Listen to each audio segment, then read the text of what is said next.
교회의 신앙생활, 오늘 설교 제목입니다. 같이 한번 해보시겠습니다. 초대교회의 신앙생활. 초대교회의 신앙생활. 아멘. 사랑하는 성도 여러분, 오늘은 예루살렘 초대교회의 신앙의 모습을 다시 회상해 보고자 합니다. 사도행전을 기록한 이가 우리가 잘 아시는 대로 누가입니다. 그래서 우스갯소리로 사도행전은 누가 기록했냐? 누가. 사도행전은 누가 기록했냐? 누가. 누가가 사도행전을 기록했는데 누가의 직업은 의사였습니다. 그러니까 의사니까 우리가 제자들이 우리가 알기로는 참 배우지도 못하고 또 무식하고 또 아주 약한 사람들, 그런 사람들만 예수님의 12제자들이구나 이렇게 생각할 수도 있겠지만은 이 누가는 의사라는 그런 이제 직업을 가지고 있었습니다. 그러니까 의사 정도 같으면 굉장히 공부도 많이 해야 되고 또 지식적으로 또 좀 탁월해야지 된다고 볼 수 있겠는데요. 이 의사이고 역사가였던 누가에 의해서 사도행전이 기록이 되는데, 누가는 초대교회의 설립 과정과 초대교회 성도들의 신앙과 삶의 모습을 비교적 소상하게 기록하고 있는 것을 보게 됩니다. 우리가 사도행전을 읽으면서 유의해야 할 것이 있는데요. 그것은 저자인 누가 의사는 사도행전이 사도들의 전도활동의 위대성을 기록하려는 것이 목적이 아니라는 사실입니다. 그러면 사도행전을 기록한 목적이 무엇이냐 하는 거예요. 오히려 성령님께서 어떻게 사도들을 사용하셔서 복음을 증거하게 했느냐, 그 일로 말미암아 어떤 반응이 일어나게 됐느냐 하는 것을 자세히 기록하고 있는 것을 보게 됩니다. 그러므로 오늘 우리가 찬양 예배 시간을 통해서 우리가 읽은 본문을 해석할 때에도 우리가 성경을 볼 때에 해석할 수 있는 능력을 달라고, 지혜를 달라고 늘 여러분 기도하셔야 됩니다. 초대교회의 성도들의 신앙생활입니다. 초대교회의 성도들의 신앙생활을 본받는 정도가 아니고 오히려 도리어 성삼위 하나님께서 주님의 교회를 어떻게 간섭하시는가를 깨달을 수 있기를 바랍니다. 아멘. 왜냐하면 이는 오늘 우리들에게 매우 중요한 질문을 던져주기 때문입니다. 교회란 무엇인가? 우리가 교회를 다니지만은 진정 이제 교회란 무엇인가라는 이 질문 앞에 우리가 이 교회란 무엇인가? 또 하나는 교회를 받드는 성도들의 삶은 어떠해야 하는가? 이것을 잘 계시하여 주시는 말씀이 되기 때문입니다. 하나님께서는요, 우리 인생들을 구속하기 위해서 인간 타락 이후에 메시아를 주시기로 약속했습니다. 오늘 낮 예배 때도 제가 말씀을 드렸습니다. 인간의 구원 운동은 바로 하나님의 이 위대한 약속을 시작으로 믿음으로 시작이 되는 것입니다. 때가 되면 예수 그리스도께서 이제 메시아로 오시는 거예요. 그래서 우리의 구원을 완성시켜 주셨습니다. 그러면서 예수님께서 십자가에 고통을 당하면서 십자가에 죽으셨다가 어떻게 되셨습니까?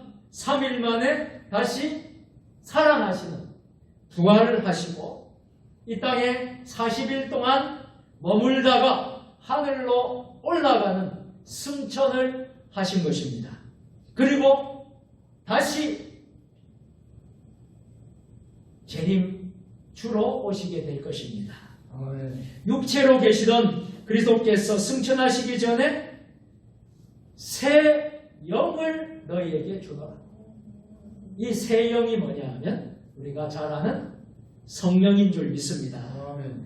자, 사도행전 1장 8절인데 우리 잘 아는 말씀이에요. 이 암송을 암송도 하고 외울 수 있는 말씀이에요. 사도행전 1장 8절입니다. 다 같이 오직 성령이 너희에게 임하시면 너희가 권능을 받고 예루살렘과 온 유대와 사마리아와 땅끝까지 내 증인이 되리라 하시니라. 아멘.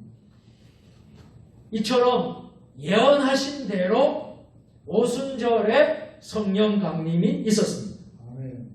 베드로가 구약성경 요엘서를 설교했을 때에 큰 회개와 통회의 역사가 나타났어요.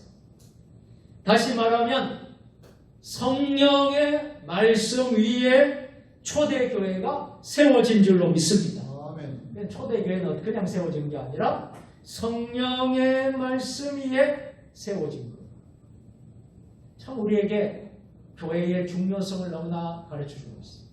우리 세종주님의 교회도 역사는 길지는 않지만 우리가 다음 주일날 8주년 설립 예배를 드리고 우리가 교회에 가입하고 설립하고 8주년이지만 우리가 이미 3년 전에 우리가 교회에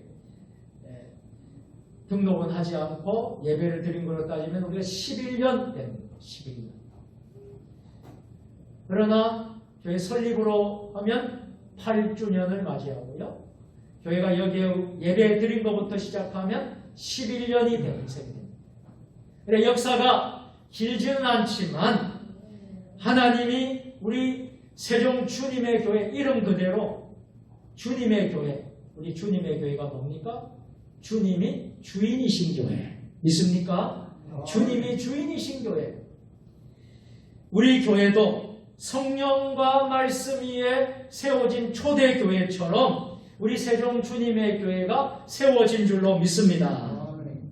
이 교회가 세워진 것은 초대교회 성도들의 무슨 목적이 있어서 만든 것이 아니었습니다.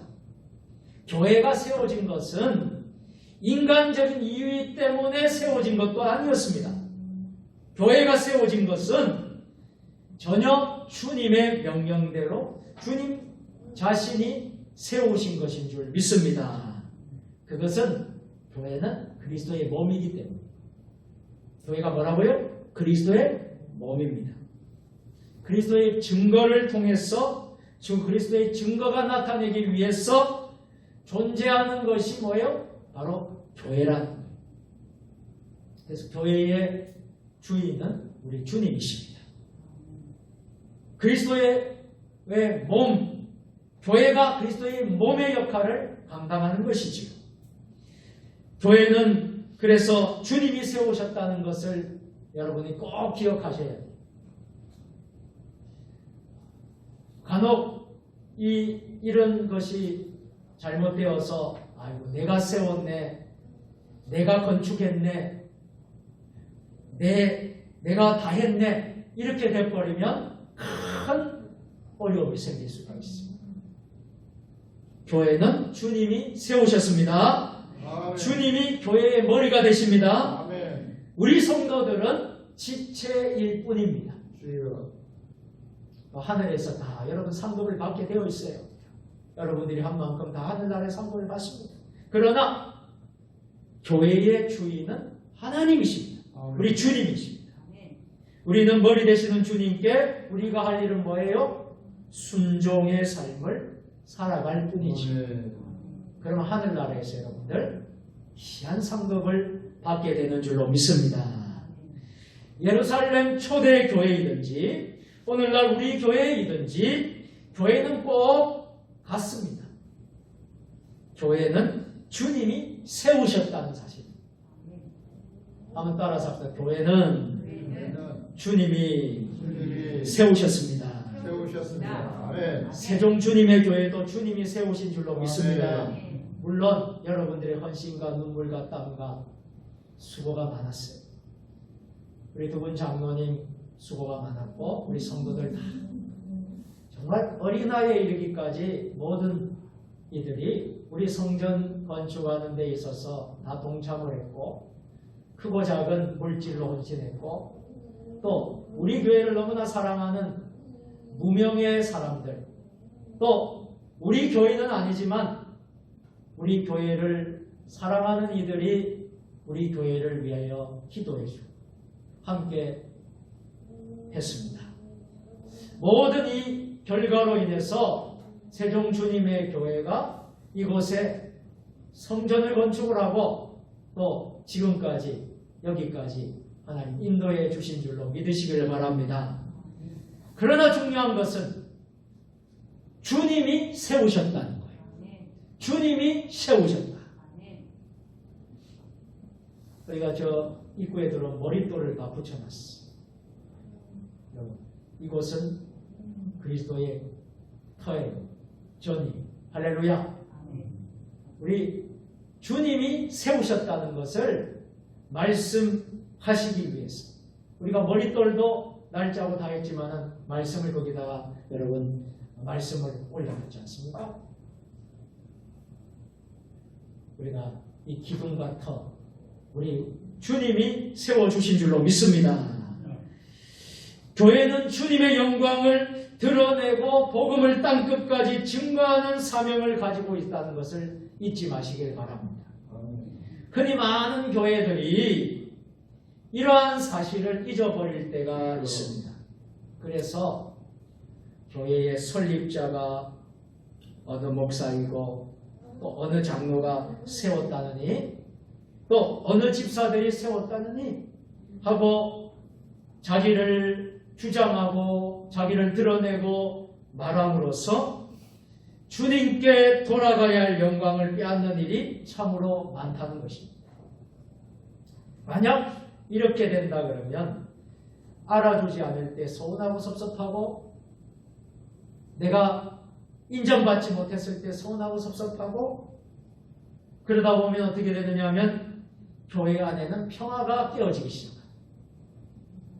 모두가 자기 주장만 하고 주님께 순종할 마음이 없어진다면 분열이 일어나고 분쟁이 일어나게 될 것입니다. 그래서 하나님의 교회, 주님의 이 교회는 주님이 주인이시고 주님이 세워주셨고 주님이 하셨다라는 것을 우리가 높이고 올려드리고 우리가 고백할 때에 교회는 평화를 이루고 은혜로 충만하고 또 하나님의 역사가 강물처럼 흘러넘치는 교회가 될 줄로 믿습니다. 그래서 예수 그리스도에 의해서 세워졌다. 말씀과 성령의 인도로 예루살렘 초대 교회의 역사가 일어났다 하는 것을 우리는 깨달아야 된다. 그래서 초대교회 성도들의 신앙생활은 어땠습니까? 초대교회의 모습은 장차 올 모든 교회의 원형이라고 한다고 하지요.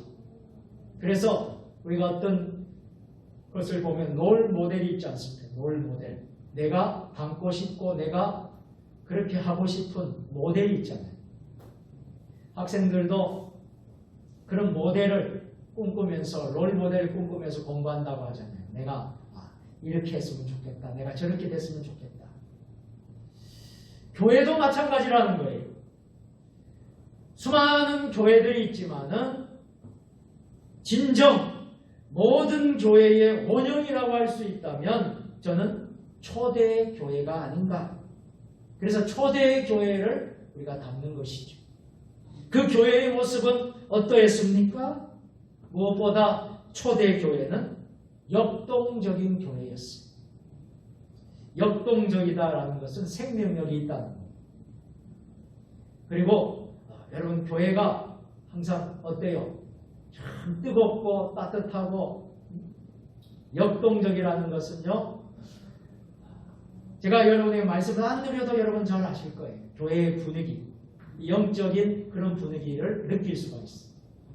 우리 세종주님의 교회가 그러한 교회가 되어야 될 줄로 믿습니다. 역동적인 교회. 은혜가 넘치는 교회입니다. 은혜가 넘치는. 아유, 우리 세종 주님에게 은혜가 충만한가? 은혜가 넘치는 교회가 되고, 교인수가 많고 적고를 떠나서 우리는 은혜가 넘치는 교회가 되어야 될 줄로 믿습니다. 교회는 단순히 사람들이 모인 공동체가 아니라는 것을 여러분 기억하시기 바랍니다. 교회는 그리스도의 몸이기 때문입니다. 교회가 역동적이며 살아 움직이는 이유는 왜 그럴까요? 왜 역동적이고 살아 움직이는 그런 역사가 일어날까요? 왜 그럴까요? 교회 안에. 그것이 바로 성령의 사역 때문입니다. 성령이 역사하십니다. 오늘 우리가 예배드리는 이 시간에도 성령이 역사하십니다. 성령이 움직이십니다. 여러분의 마음을 주장하시고요, 우리 교회를 이끌어 가십니다. 성령이 이곳에 내주하십니다.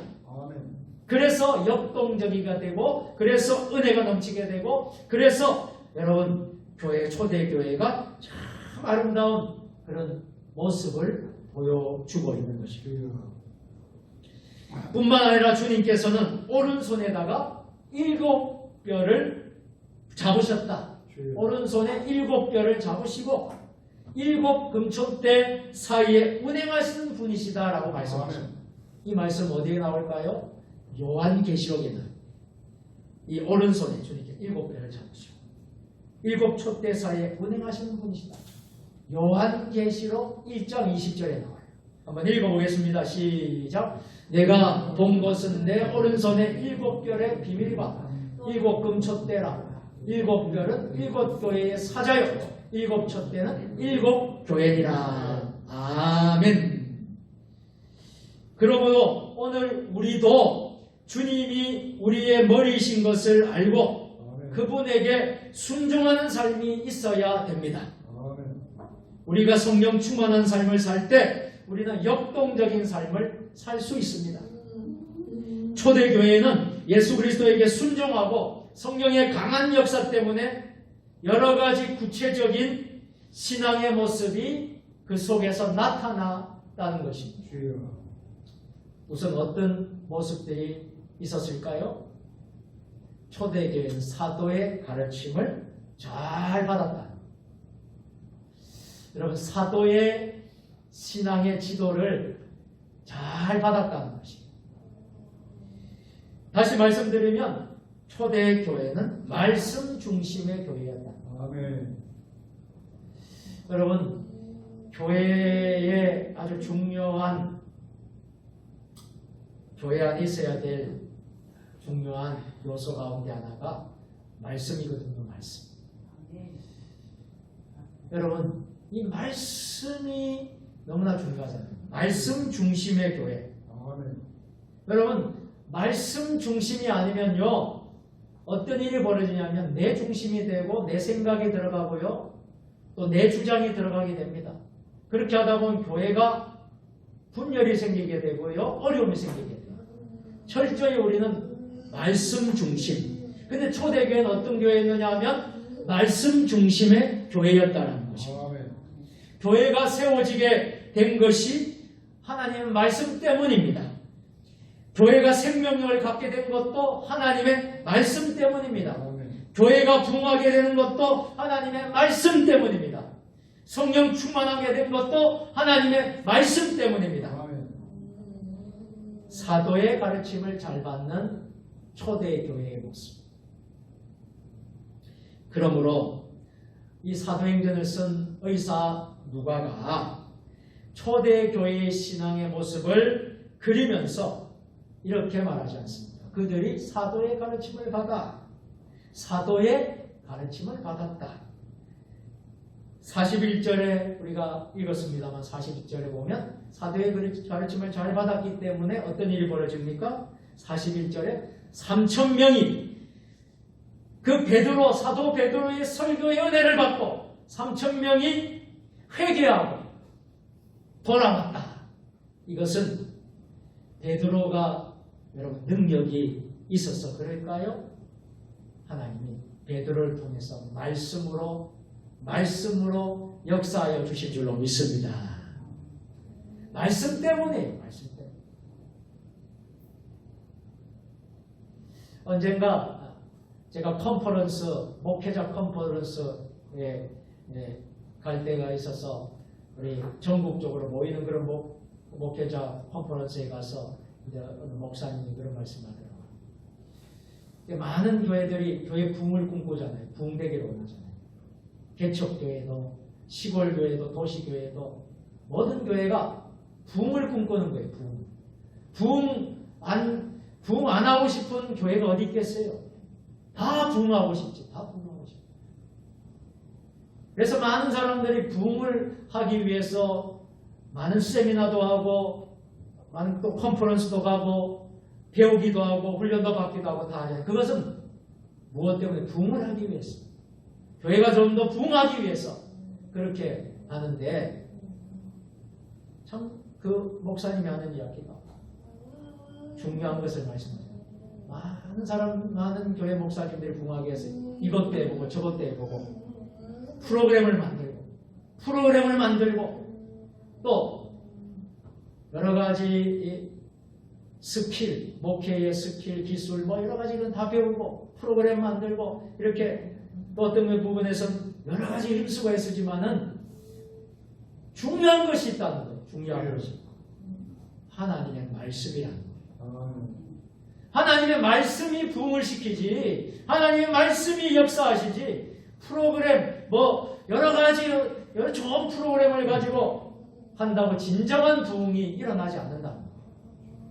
제가 참 그때 가슴을 치면서 깨달았습니다. 이게 좋은 프로그램, 좋은 행사, 좋은 것을 하지만은 중요한 것은 하나님의 말씀이에요. 말씀 중심의 교회가 건강한 교회고 말씀 중심의 교회가 부흥하는 교회인 줄 믿습니다. 말씀이 살아서 역사하시는 교회. 초대교회는 어떤 교회였습니까? 말씀 중심의 교회였던 것입니다. 3,000명이 주교로 돌아올 정도로 말씀 중심의 교회였습니다. 초대교회, 역동적인 교회가 된 것은 바로 사도의 말씀을 잘 들었을 뿐만 아니라 어떻게 또 했어요?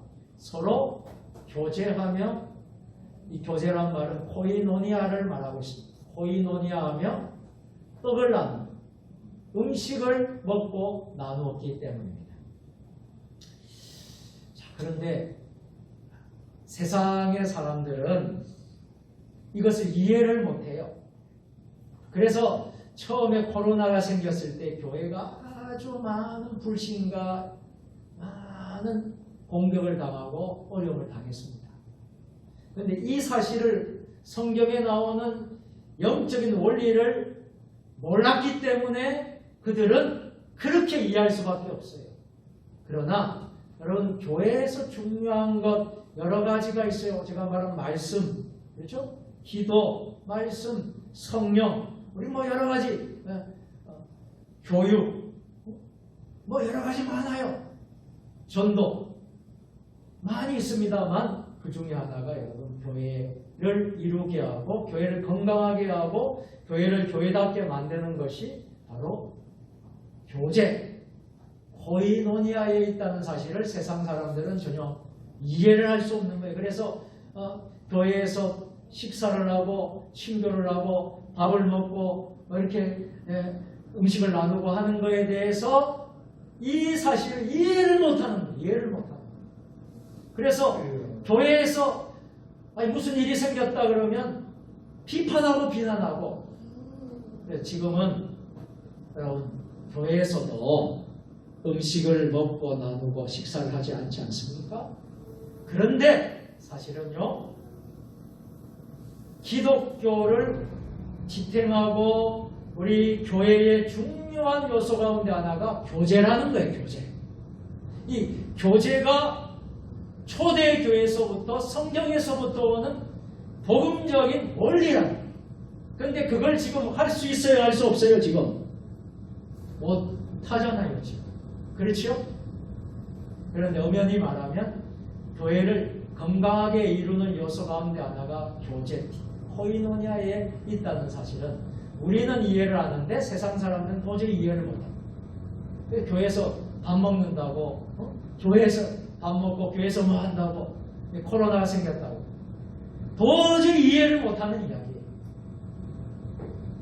그래서 우리 교회들도 코로나 시국이기 때문에 식사를 하거나 떡을 떼고 음식을 나누지는 않습니다만 빨리 이 모든 것이 코로나가 종식이 되어서 우리가 코이노니아가 다시 회복될 때에 진정한 교회의 회복이 될 줄로 믿습니다. 아멘.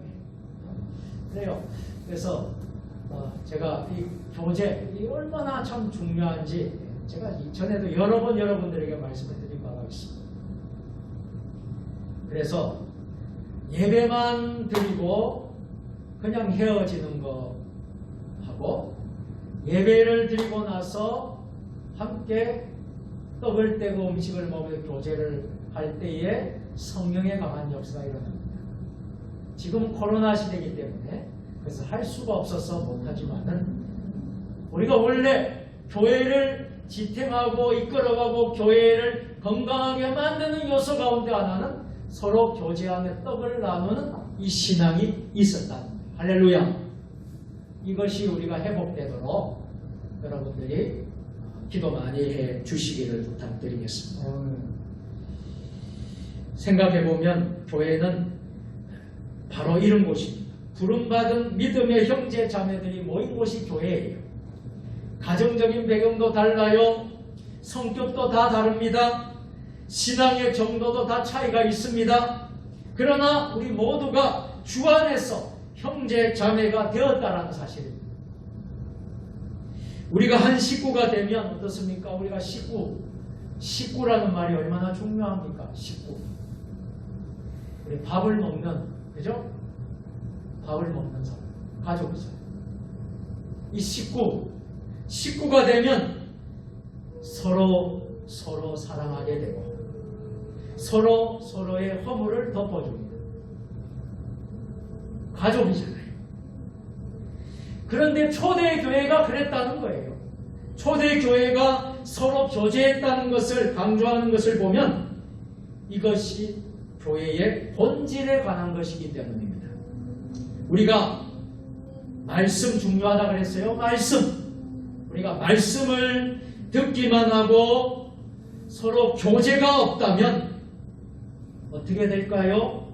우리의 신앙이 잘 자라지 않는다라는 사실입니다. 교제할 수 있는 것은 자기를 나누는 거예요. 자기를 개방할 수 있는 거예요. 이게 바로 코이노니아입니다. 그래서 아목의 성도님 힘들지요? 제가 이렇게 힘듭니다. 그걸 나누는 거예요. 기도해 주세요. 기도 부탁합니다. 네, 알겠습니다. 성도님 기도합니다. 나누는 거예요.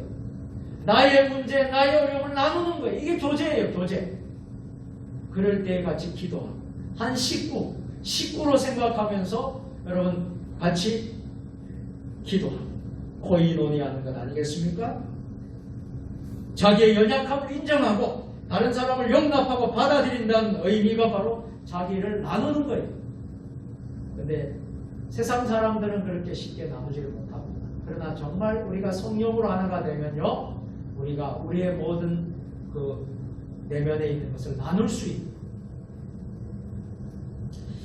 또한 초대교회가 역동적 살아있는 교회가 될 수 있었던 이유는 뭐예요? 영적으로 깨어있는 삶을 살았기 때문에. 여러분, 저와 여러분들이 이번 사순절 기간에 영적으로 깨어있는 여러분들 다 될 수 있기를 주의 이름으로 축복합니다. 오늘 본문에는 기도에 힘쓰고 사도들로 인해서 기사와 표적이 있었다라고 말하고 있습니다. 그래서 42절, 43절 우리 화면 보시고 같이 함께 읽겠습니다. 시작. 그들이 사도의 가르침을 받아 서로 교제하고 떡을 떼며 오로지 기도하기를 심쓰니 사람마다 두려워하는데 사도들도 말미암아 기사와 표적이 많이 나타나니. 아멘. 본문의 핵심은 초대교회의 모습을 설명하는 중요한 열쇠가 됩니다. 교회는 예수 그리스도가 주인입니다. 성령과 말씀을 그래서 순종해야 합니다. 또한 교회 안에는 교제가 있어야 할 것이고 언제나 우리가 영적으로 깨어 있어야 할 것을 가르쳐 줍니다. 영적으로 깨어 있다는 것은 바로 무엇입니까? 기도의 생활. 우리가 육신이 새3끼, 새끼를 먹어야지 우리가 건강할 수 있거든요. 그래서 하나님은 그렇게 우리의 몸을 만들어 주셨어요. 자, 영적으로 볼 때에 우리가 살아있다는 것은, 우리가 깨어있다는 것은 무엇이냐 하면 우리가 기도의 삶을 하고 있느냐 없느냐 하는 것입니다. 아멘. 왜? 기도는 영혼의 호흡이기 때문에. 아멘. 기도하지 않으면 기도가 중단이 되고 기도하지 않으면 우리가 살아있지만 영적으로 보면 우리가 호흡이 원활하지 못합니다. 그러면요, 호흡이 원활하지 못하면요, 사람이 어떻게 되겠어요? 건강하지 못합니다. 영적으로 건강하지 못한 사람이 됩니다. 요즘엔 저는 그 병원 신방을 잘, 요즘에는 병원도 통제가 되기 때문에 잘 못 가지만은 우리 목회를 하면 병원 신방을 갈 때가 참 많아요. 또 어떨 때는 중환자실을 출입할 때도 참 있습니다. 그러면 중환자실에 가게 되면 너무 마음이 무거워요. 한두 사람이 아니고 병실에 가득 차 있어요. 그 많은 사람이 중환자실에서 다 기계를 다 이렇게 착용을 하고 언제 중환자실에서 나올지를 모르는 거예요. 나와야지 살아요. 못 나오는 사람은 어떻게 되면 다 죽습니다. 그런 사람들이 중환자실에 한두 명이 아니에요. 그런 곳에 신방을 하면서 기도하고 이제 돌아올 때가 많은데 참 생각할 때가 있어요. 야, 참 건강한 게 얼마나 감사한 것인가. 살아있다는 것이, 호흡을 자유롭게 호흡을 쉬고 건강하게 움직일 수 있다는 것이 이게 얼마나 큰 축복이냐 하는 것을 깨닫게 됩니다. 여러분, 초대교회는요, 기도가 살았습니다. 영적으로 깨었습니다.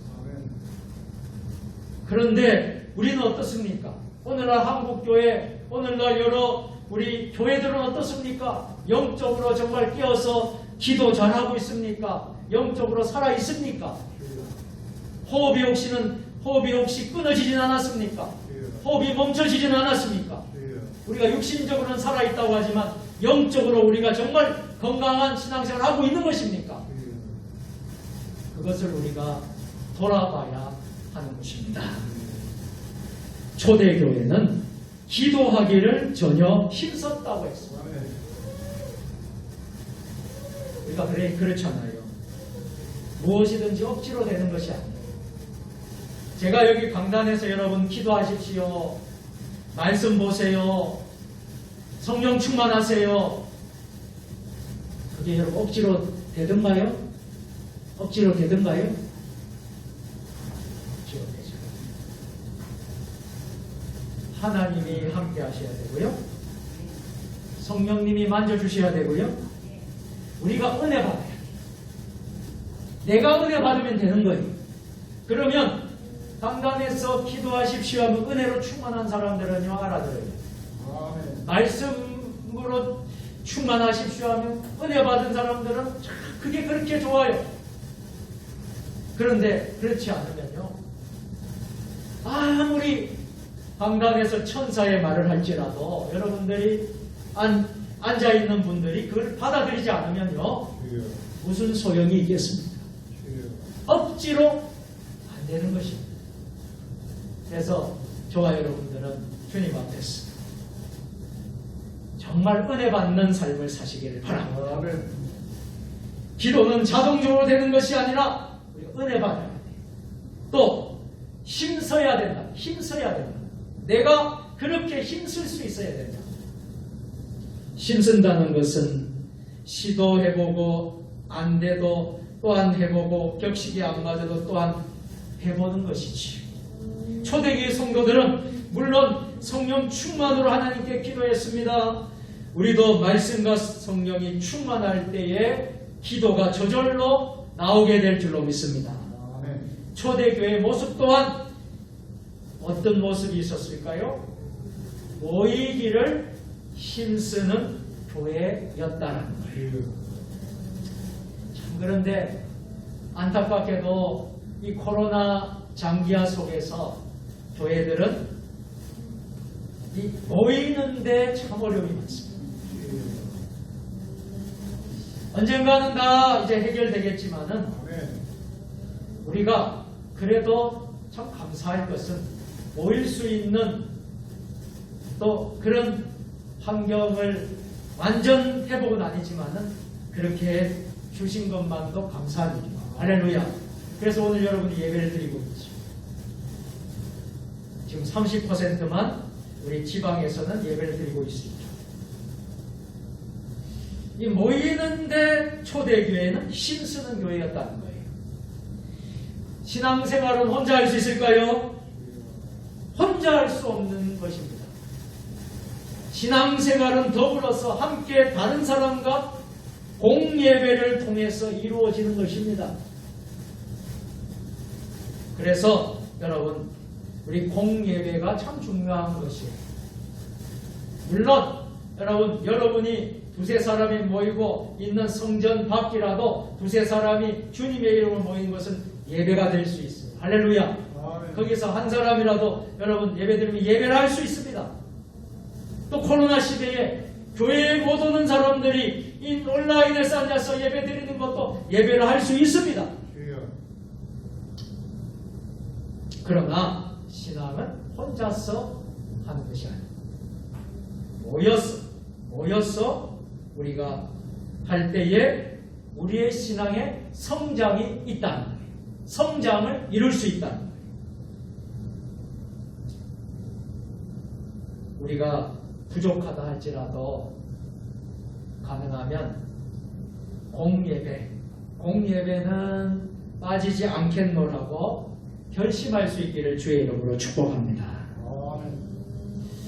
이슬람을 믿는 이슬람 사람들은 어떤 줄 아십니까? 제가 직접 체험을 해봤어요. 제가 몇 년 전에 인도네시아 선교 훈련을 받으러 간 거 여러분 아시죠? 이 목사님들과 바나바 훈련원에서 1년을 목회자 훈련을 받고 가을에 한 보름 정도 인도네시아를 다녀왔습니다.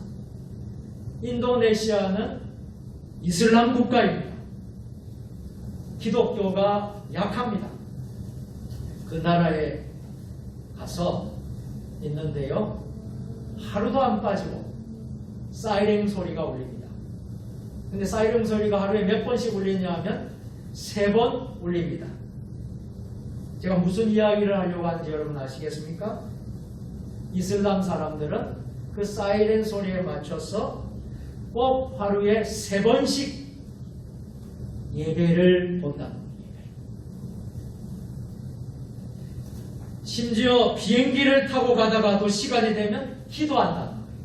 이슬람 교도들, 이스라엘 믿는 사람들. 제가 그 인도네시아에 있는데 사이렌 소리가 계속 나더라고요. 그래서 물어봤죠, 처음에. 선교사님, 이게 무슨 소리냐? 이슬람 사람들이 기도하는 시간이에요. 기도하는 시간. 여러분, 우리는 이슬람 믿는 우상 종교 믿는 사람보다 우리가 못해서야 되겠습니까? 저들보다 우리가 부족해서야 되겠습니까? 여러분, 우리가 그래서는 되지 않잖아요. 우리의 신앙 성장을 위해서 공예배에 여러분들 정말 공예배를 잘 지키시고요. 정말 하나님 앞에 헌신하고 충성하시게 되면요, 여러분의 신앙이 더불어서 함께 성장하게 될 줄로 믿습니다. 끝으로 초대교회의 모습은 오늘 본문 전체에 비춰진 대로 어떤 교회였습니까? 나눔의 교회였다. 그런 교회는 나누는 공동체가 되어야 합니다. 이웃에게, 이 지역에게, 지역사회에 사랑을 나누고 그리스도의 사랑을 베풀고 나누는 교회. 사도행전의 말씀에도 나오잖아요. 주는 자가 받는 자보다 복되도다. 주는 자가 받는 자보다 복되도다. 초대교회야말로 주는 교회였어요. 초대교회는 사랑을 주는 교회, 나누는 교회, 성도들 간에 어려운 이들을 섬기고 나누는 교회, 그런 교회였어요. 우리 세종주님의 교회가 아직은 우리가 많은 것이 좀 부족한 면도 많지만 그래도 우리 교회가 초창기부터 나누는 일을 계속해서 지금까지 하고 있습니다. 우리가 초창기부터 선교를 시작했지 않습니까?